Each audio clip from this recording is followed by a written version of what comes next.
Struggling to find where to create an API key on Whop? Learn exactly how to generate one in under 2 minutes. First, we'll open your Whop business dashboard. Then, I'll show you the developer section and walk through each setting to create your key. Start by opening your Whop business dashboard.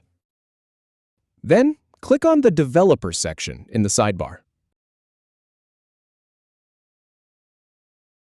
Here, you can view your company API keys. Now click on Create API Key to get started. Enter a name for your API key so you can identify it later. Set an expiration date if desired, or leave it blank.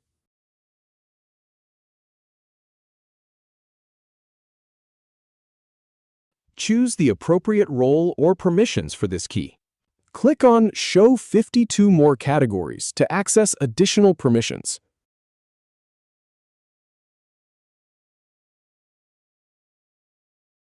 Finally, click on Create to generate your API key. If you have any feedback or if any info is inaccurate, please leave a comment below. We'll do our best to answer or redo the video if needed. Thanks for watching.